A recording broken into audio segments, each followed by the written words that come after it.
Hey everyone, welcome back to day two of the Econetic video series. I'm Anu Maroon, and today we'll be talking a bit about debt repayment. So, why is debt repayment even important to talk about?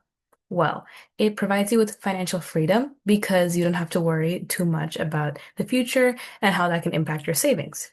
You also can improve your credit score, which essentially means that you're increasing the reliability that the banks have in you, which can further lead to better loans that you can take out in the future.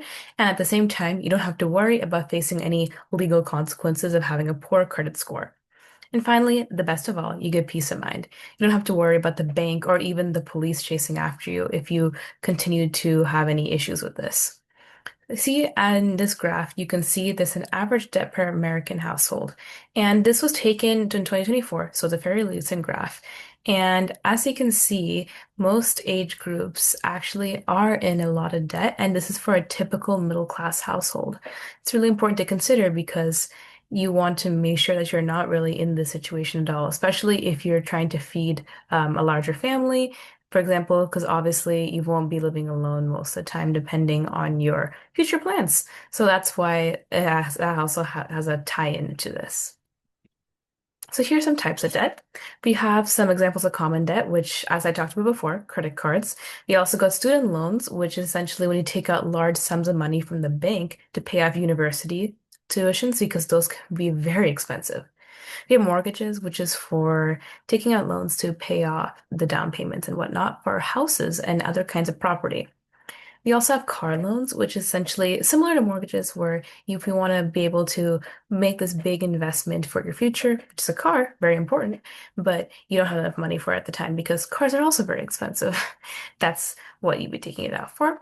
And medical debt, which is probably the most common of all, especially in this economy, where it's very difficult to be able to pay off your bills from your hospital very quickly and easily.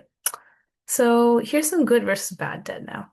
So for good debt, it helps build your wealth in the future. For example, university debt, because you are building an education for yourself to get a secure job in the future, hopefully, that you can be able to pay this debt back with. We also want to be able to generate income and, just generally make good financial decisions in the future. So, as I said before, mortgages or student loans are the best examples of these. However, there's bad debt as well. For example, we got unaffordable debt, which is, for example, it can also include student loans, but it's mainly for things like car loans and other sorts of property loans that aren't necessary at the moment. You may think that you're making a really good financial decision. Oh, I'm totally going to make so much money off driving to work an hour a day with this car. But maybe there's like other ways of commuting because if you do take this path of using a car for your commute to work every day, you can get the gas price accumulation. You may not be able to pay, if you don't have enough money at the time to pay back the car, they could confiscate it from you. And then you'll be left without transportation that you've been using the whole time. So it's important to consider these things. You want to be sure that you have future income because, for example, if you're taking a debt for this, as I said, this car situation, you won't be able to pay it back in the future, and that's a problem. So, and gradually it can get worse over time. For example, credit and payday loans. For example, maybe you don't get enough income on one of your paydays and you have to pay groceries and all these basic necessities and you take out, little loans from the bank from that. It seems really minuscule at the time, but these kinds of things build up and you'll be really difficult to pay back, as you can see by this little stick guy right here. Eventually it just snowballs and becomes really big and it can crush you. So let's talk a bit more about secured versus unsecured debt. Secured debt is backed by something tangible and the loan is not repaid. Essentially, again, with the car loan example, if you don't pay back your debt for what you took out to pay back the car, the bank will just take your car. And so unsecured debt is when it relies solely on the borrower to repay the loan. And this could be a huge risk for the lender. For example, if your friend says that they'll lend you 1K to pay for your car that you really want, and then you don't pay them back like in a year or maybe even 2 years if your friend is that nice to stick with you for that long, then obviously your friend's going to be in significant debt because maybe they were expecting that money to use for something else, but now they don't have it. And they likely can break relationships and they might get really pissed at you. So you have to be careful about that. This also can apply to loan sharks because loan sharks obviously, they depend a lot on the lender paying them back the money because they get the money from unethical means.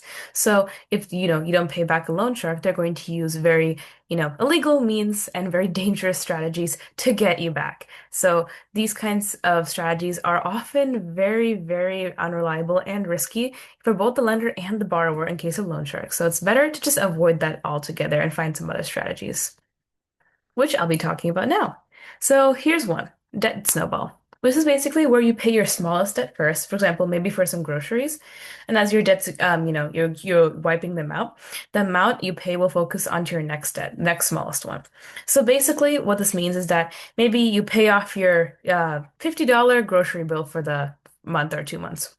Then, okay, so now that you paid that off, what's your next biggest debt? Maybe next biggest debt is for that TV you bought last year, and you still haven't paid that back yet. So then now you can focus on, oh, maybe just $50 to $200, and then slowly it goes from 200 to 500. Maybe you have to pay back a family member for something, and just keeps increasing because that way you'll also hopefully have a job at this point, and that can be giving you a steady income if you're saving wisely, and therefore you'll be able to pay it back pretty easily. Here's the opposite version of that, which is also effective, but it is a longer run time, which is a debt avalanche because you're paying the highest interest rate off first, which is essentially the reverse of the debt snowball. But once again, as I said, it'll take longer to pay off eventually because obviously, imagine you starting immediately with your tuition debt. You're going to take a long time to get the money to pay that back. Then later on, you can go to smaller debts over time, and it should get a little easier. However, it could take you many more years to get to that point. So it's more preferred to take the debt snowball pathway. And finally, this is the strategy that we should all be using, regardless of having debts or not, is having a low credit utilization. You want to be able to keep tabs on how much credit you're spending because it's good to have a credit score that shows banks that you are responsible. So, continue spending on your credit card reasonably, but not on unnecessary purchase where you think that it's a spur of the moment purchase. Like, oh, do you really need to upgrade your iPhone when your iPhone 13 works really fine? Do you really need the iPhone 17? Those kinds of purchases. It may seem in the moment something that doesn't need to be considered very deeply, but you really should. Because if you reach 30% of the credit on one card, it's difficult to pay off, or you have to switch to another card. And oftentimes that is like the last ditch strategy, and it is not recommended. However, it is a strategy that exists, so if you need to do it, by all means, go for it. So here's some common challenges. Obviously, nothing is without a challenge, and here's some common ones. So one is obviously low income because, not everyone has the same amount of income. Not everyone is middle class, and we have to accommodate for that.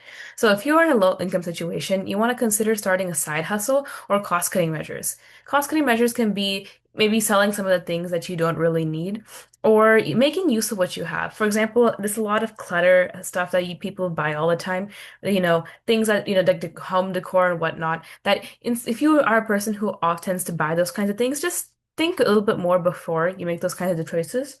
And starting a side hustle essentially is some sort of business idea that you can have. Like, oh, maybe are you really good at making jewelry? Are you good at crocheting? Maybe consider selling them. You just accumulating money in other means, and saving it can actually make a huge difference in the long run. Now, also there are unexpected expenses that can come along the way. For example, maybe your grandfather died, you have to go to another location to, take care of the family. That can cost a lot of money with just the flight and all the expenses of, whatever's going on. That's a situation that happens to many of my family and friends. So those kinds of emergencies means that you have to have an emergency fund to prepare. And this is basically just whenever you get your income your monthly, whatever period you get your income, make sure you're just saving some amount of it for in case of a rainy day here. And finally, there is debt fatigue, which means that, everyone has so many debts all the time and you're constantly repaying them. It takes years oftentimes. And you just get tired of it. Some people just give up and they're like, oh, I'm never going to pay this debt again. It's not going to be paid back. The bank's going to keep bothering me. It's no use. Make sure you don't give up because there are many people who have actually been able to pay off their debts. Make sure you reward yourself for reaching milestones, like get yourself an ice cream or something. Something that makes you, increases the serotonin and obviously kind of motivates you to keep going because it'll be worth it in the long run. Here are a couple tools and resources. These are some apps that I've downloaded are Mint and Debt Payoff Planner. These are automated trackers, and ekinetic.online we have created an automated savings tracker for free access. It is a Google Sheets, and you can be saving any amount of income, and you can just track, the amount of income that you have, the amount that you're saving, and then the amount that you are paying back daily, weekly, whatever amount you want. And it'll track your total amount of income left and basically also track how much you save towards your goal because you can set a final goal. So I highly recommend that you guys check that out. And a nonprofit that's really helpful if you want any additional advice, like, more detail. Maybe you want a specific counselor. You can check out the National Foundation for Credit Counseling. They offer excellent resources on how to manage your credit score well in case you're struggling with that. And even some basic information on how to set up a credit card, like if you are in a financially stable, or maybe you're a teenager. In any of those situations, those really help. So yeah, I recommend you guys check these out. Thank you so much for being with us. Tune in for our next episode, day 3 of our Econetic Workshop series online.